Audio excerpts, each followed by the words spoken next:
Hi kids. Today's the day we're finally going to deal with these sway bar links. They are greaseable. They're heavier built than the stock ones that come with your Honda Element. Get our bucket, get the wheel up off the ground, get the weight up off the suspension with a jack stand and my jack. This little gizmo right here is what we're changing today. These are original, you can tell, because they take an Allen wrench. And if you're going to buy MOOG parts to replace yours with, this is the part number for the driver's side. This is the part number for the passenger side. I'll add those to the description below. 14mm nut is what holds that on. You hold it still by using a 5mm Allen wrench. I happen to have Allen sockets. Oh shit. Wow, that is really tight. What do we need when things are really tight? More leverage. Gonna hook that on there, give it a little yank. Good grief, that is freaking tight. Frickin'. Oh, there we go. Whew, man, that sucker's on there.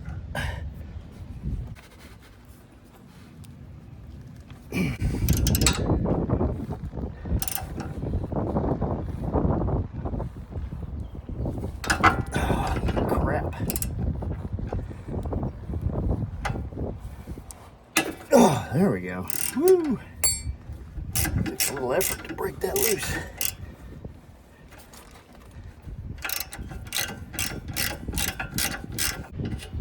There's that bushing. It's pretty sloppy. Yeah, it's got some play in it. Now we go after the other nut. Obviously, same method. Probably going to be just as tight. Maybe not though. But probably so. But maybe not. Who knows? I should know. I'm making the video, right?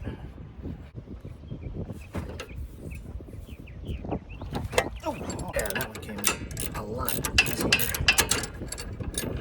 That's what she said.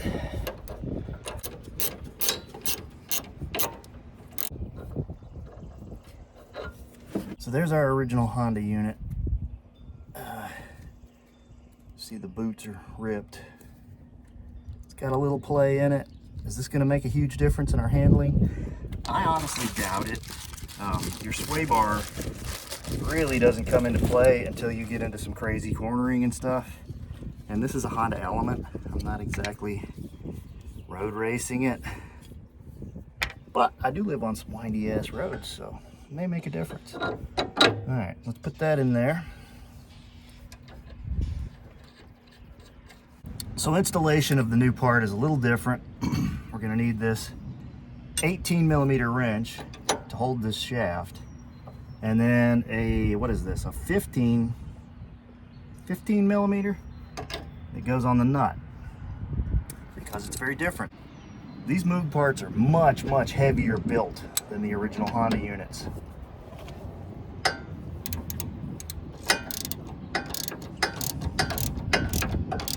Crank that down, being careful not to rip the boot.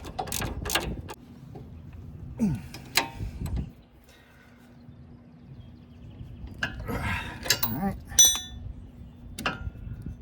Now, gotta wiggle this around and get this in the back hole. Alright, there we go. Put our nut on.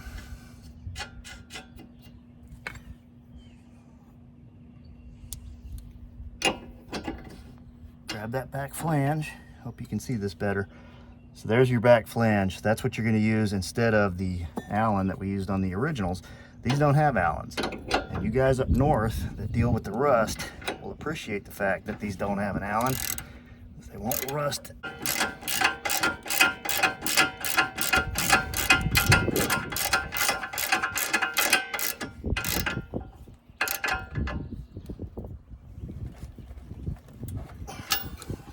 Now that it's installed, we're not done yet. The next step is to actually grease these greaseable fittings. They are not ready to go. So you just put just the littlest bit of grease in here. They don't hold a lot. So what you want to do is put enough in there to actually see the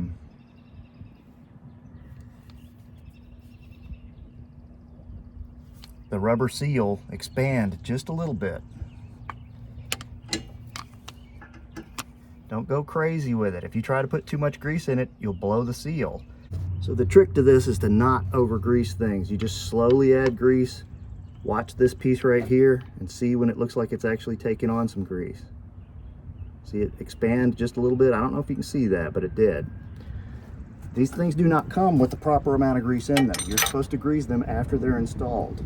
Passenger side isn't really any different.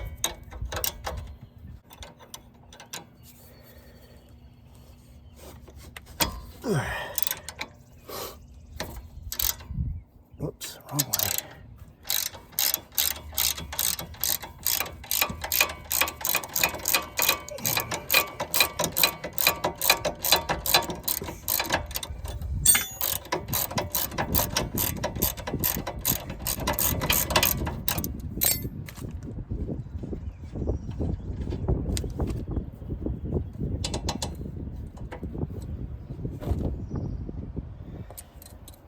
Move up to the top one. All right, I ran into a problem here, which is the balancer on my axle is in the way. I can't get my wrench on there because, well, I've got the nice big fancy wrench. If you've got regular Allen wrenches, you won't have this problem.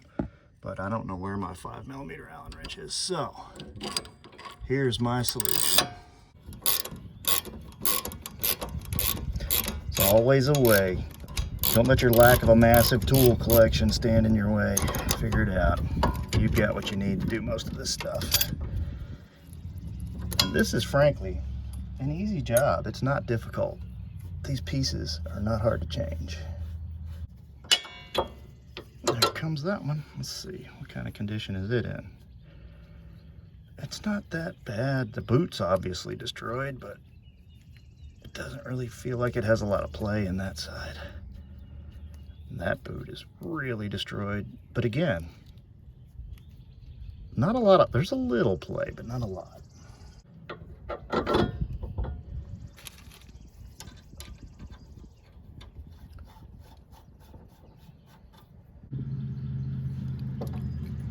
Now to put this nut on, I'm going to switch to a 15mm wobble socket. A really ideal tool for this would be a ratcheting box end wrench, but I don't have that in a 15mm. What I do have is this old universal wobble socket, so we're gonna go with that. Use what you got, guys, use what you got.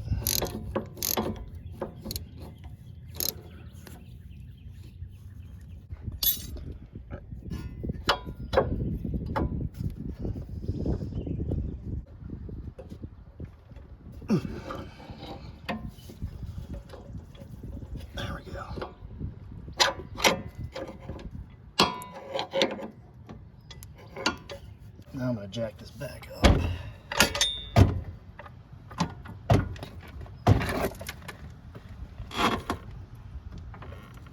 Get it to come through a little more. Ta-da!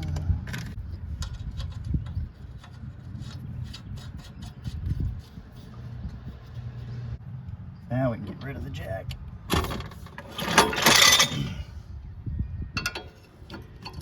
18mm, 15mm, go to town, go to town.